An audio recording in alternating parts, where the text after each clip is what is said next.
Estados Unidos atacó a Irán. Sí, eso está en todos lados, eso ya lo viste, ya está en X, en Facebook, Instagram, todo. Lo que casi nadie te está explicando lo que realmente significa esto. Porque esto no es un simple bombardeo, no es un intercambio más en Medio Oriente, no es otro titular para que el algoritmo lo exprima en 24 horas. Aquí vamos a desmontar el mensaje detrás del ataque, vamos a analizar quién está realmente siendo advertido, qué puede pasar con el petróleo, qué están calculando China y Rusia mientras el mundo mira los misiles.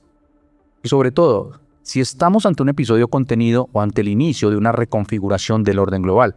Esto no es un video para reaccionar, este es un video para entender. Porque cuando las potencias empiezan a comunicarse con fuego, bueno, lo que está en juego no solamente es un territorio, es el equilibrio del sistema. Y lo que ocurre en las próximas semanas puede cambiar mucho más que el mapa de Medio Oriente. Vamos a analizar la jugada bloque a bloque.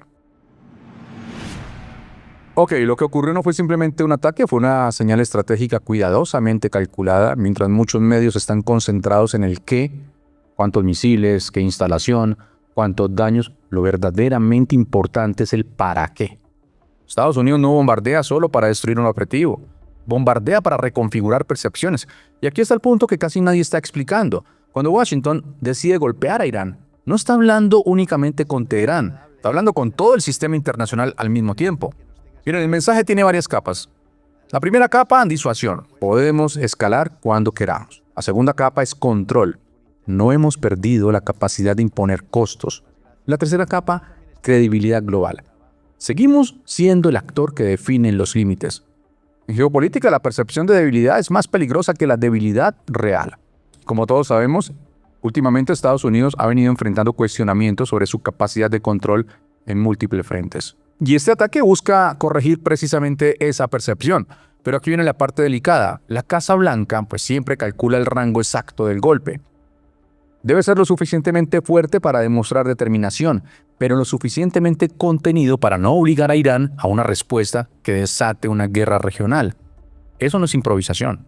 Eso es ingeniería estratégica. Lo que vimos no fue un estallido emocional, fue una jugada de señalización. Cuando las potencias empiezan a comunicarse con fuego en lugar de diplomacia, significa que la fase de advertencias ya quedó atrás.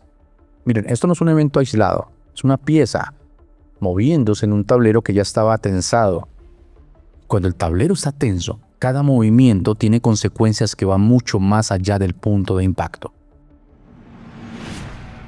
Si alguien está esperando que Irán responda con un bombardeo directo contra territorio estadounidense, bueno, probablemente está leyendo el conflicto con un manual equivocado. Irán no juega como una potencia convencional. Irán construyó durante décadas algo mucho más sofisticado, una red de influencia armada que le permite golpear sin firmar el ataque. Eso cambia completamente la lógica del conflicto.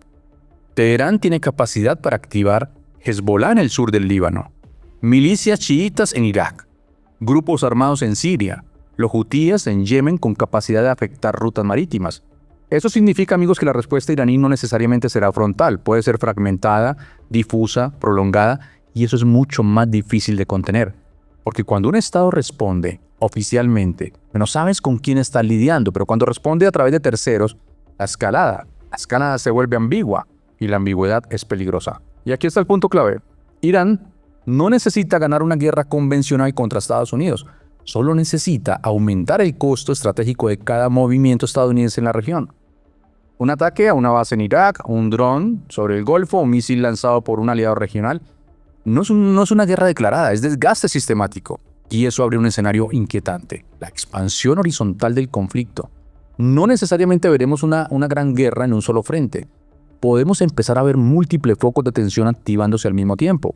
Y eso complica el cálculo de la Casa Blanca, porque ya no solamente es una relación bilateral, es un ecosistema de actores armados. Y aquí, justo aquí, pues empieza a aparecer otra variable que puede convertir una escalada controlada en un incendio regional. Aquí está la parte que muchos analistas mencionan rápido y no desarrollan. Miren, cerca del 20% del petróleo mundial transita por el estrecho de Hormuz. Ese corredor marítimo no es un detalle geográfico, es una arteria del sistema económico global. Irán lo sabe, Estados Unidos lo sabe, China lo sabe, Europa lo sabe. Si Teherán decide presionar ahí, pues no necesita cerrar completamente el paso. Basta con generar inseguridad, un dron, un ataque a un buque, una amenaza creíble. El mercado reacciona antes de que el barril se detenga. Y cuando el precio del petróleo sube, pues ocurre algo inmediato. Aumenta el costo del combustible, suben los costos de transporte, se presiona la inflación global. Los bancos centrales frenan recortes de tasas, los mercados financieros se ponen nerviosos. Miren, esto deja de ser un conflicto regional y empieza a afectar el supermercado, la factura de energía, la estabilidad del dólar, las bolsas internacionales, y hay algo más delicado todavía. Si el petróleo sube con fuerza, beneficia a países productores como Rusia, complica a economías importadoras y le da a Irán una herramienta de presión indirecta. Por eso es que el verdadero termómetro no es el número de misiles lanzados, es el precio del barril. Si el mercado petrolero entra en pánico, estamos ante una escalada real. Si el mercado se mantiene estable, significa que el sistema todavía cree que el conflicto está bajo control. Bueno, y cuando los mercados empiezan a dudar, pues el tablero económico empieza a moverse más rápido que el militar. Aquí es donde la guerra se convierte en geoeconomía. Las potencias que no disparan, pero cuentan. Mientras las cámaras enfocan el humo en Medio Oriente, hay dos capitales mirando cada movimiento con lupa: Pekín y Moscú. Ni China ni Rusia necesitan intervenir militarmente para beneficiarse de una escalada. China es uno de los principales compradores de petróleo iraní. Rusia coopera militarmente con Teherán. Ambos comparten algo fundamental: interés en un mundo menos dominado por Washington. Si Estados Unidos se ve obligado a concentrar recursos, atención y capital político en otra crisis en Medio Oriente, su margen de maniobra en otros frentes se reduce. Eso tiene implicaciones directas en Europa del Este, en el Indo-Pacífico, en el equilibrio estratégico alrededor de Taiwán. China no necesita lanzar un misil. Le basta con que Estados Unidos se desgaste. Rusia tampoco necesita escalar. Un petróleo más costoso fortalece sus ingresos energéticos. Aquí aparece el punto estructural. Atención a esto. Una escalada entre Estados Unidos e Irán puede acelerar la fragmentación del orden internacional. Más bloques, más alianzas alternativas, más comercio en monedas distintas al dólar, eso ya se viene hablando desde hace mucho tiempo, más cooperación militar entre actores no occidentales. Miren, este conflicto, si se amplifica, pues no solo altera el equilibrio en Medio Oriente, puede consolidar un eje estratégico que ya viene tomando forma. Y eso nos obliga a mirar el conflicto no como un evento aislado, sino como parte de una transición de poder global. Cuando las grandes potencias observan en silencio, no es pasividad, amigos, es cálculo. Y el cálculo estratégico rara vez se hace pensando en semanas, se hace pensando en décadas. Lo que está en juego aquí no solamente es una represalia, es el equilibrio del sistema internacional, lo dije al inicio. Ahora respiren porque viene la parte donde dejamos de describir al tablero y empezamos a proyectar hacia dónde puede romperse. Miren amigos, aquí es donde se separa el análisis serio del alarmismo barato. No todo bombardeo termina en guerra mundial, pero tampoco todo se queda en anécdota. El futuro depende de cómo reaccionen las piezas clave, y hay 4 escenarios plausibles. Primero, escalada controlada, ataque, respuesta indirecta limitada, declaraciones duras, mercados nerviosos pero funcionales. Este es el escenario donde ambas partes pues envían señales pero evitan cruzar líneas irreversibles. Es tensión alta, pero con freno estratégico. Segundo escenario, guerra proxy ampliada. Irán activa más intensamente a su red, más ataques a bases en Irak, más presión marítima, más incidentes en Siria o el Golfo. No es guerra formal, es desgaste acumulativo. El petróleo se vuelve volátil, los mercados reaccionan en ciclos de miedo. Aquí la estabilidad depende de la capacidad de contención diaria. Tercer escenario, crisis energética real. Irán decide tocar el estrecho de Hormuz, aunque sea parcialmente. No necesita bloquearlo completamente, solo necesita que el riesgo pues sea creíble. En ese punto, pues el petróleo se dispara, la inflación global se recalienta, los bancos centrales se tensan y las bolsas entran en corrección fuerte. Pero en aquí el conflicto deja de ser regional, se convierte en sistémico. El cuarto escenario, guerra regional abierta. Este es el punto de ruptura. Si Israel entra directamente, si un ataque masivo obliga a represalias formales, si hay víctimas de alto perfil que rompen la contención, en ese escenario el conflicto ya no es indirecto. Sería una guerra de múltiples frentes con participación directa de potencias regionales. Y aquí es donde el error de cálculo pues, se convierte en protagonista. En conflictos tensos, muchas guerras pues, no comienzan por una intención deliberada. Comienzan por sobrereacción, malinterpretación o presión política interna.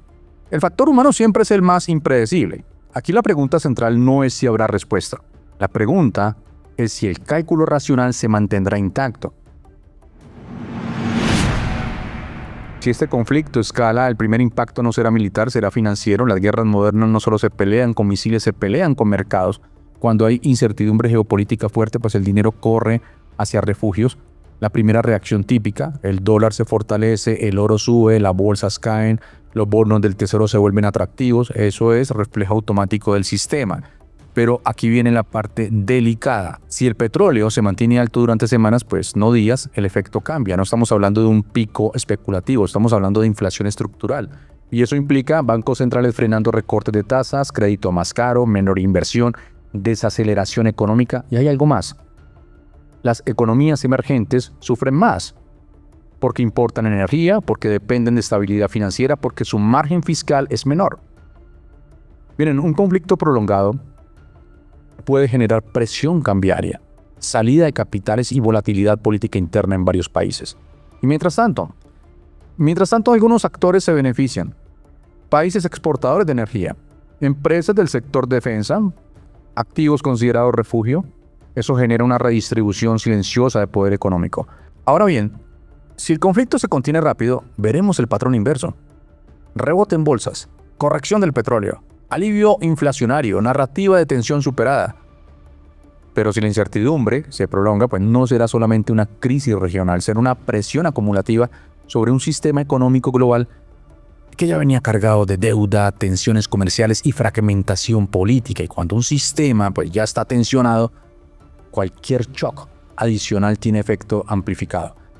Aquí es donde el análisis deja de ser militar y se convierte en estructural, porque el verdadero impacto de esta escalada no se medirá solamente en kilómetros bombardeados, se medirá en estabilidad financiera global. Y eso, aunque muchos no lo quieran ver, es lo que puede terminar redefiniendo el equilibrio del poder. Y la parte final. Si juntamos todas las piezas, el ataque no es el centro del análisis. El centro es la intención estratégica detrás del movimiento. Hay dos lecturas posibles. Primera lectura, Estados Unidos está ejerciendo disuasión clásica, golpea para establecer límites, contener a Irán y reafirmar control regional. En este escenario, pues el objetivo no es escalar, es recordar quién fija las reglas, quién manda aquí. La segunda lectura, estamos entrando en una fase de reconfiguración más profunda del orden internacional, porque si este conflicto consolida el eje Irán-Rusia-China, fragmenta aún más el sistema financiero global, acelera comercio fuera del dólar, debilita la percepción de estabilidad occidental. Entonces no estamos ante una crisis puntual, estamos ante una transición histórica. El orden posterior a la Guerra Fría ya venía mostrando grietas, multipolaridad creciente, competencia estratégica abierta, alianzas menos estables. Un conflicto mal gestionado puede acelerar ese proceso. Y aquí está la clave final. Las guerras modernas no siempre comienzan con declaraciones formales, comienzan con acumulación de decisiones tácticas que juntas pues cambian el equilibrio. La pregunta que define este momento es simple, pero profunda. ¿Este ataque fue una maniobra de contención o el inicio de una nueva fase de competencia global más abierta? Si es contención, veremos tensión controlada. Si es reconfiguración, veremos alineamientos más duros, bloques más definidos y un sistema internacional menos predecible. Cuando el sistema se vuelve menos predecible, el riesgo no es solo militar, es sistémico, porque el verdadero poder en geopolítica no es lanzar el primer misil, es definir las reglas bajo las cuales el resto del mundo tiene que jugar. Y eso es lo que realmente está en disputa en este momento.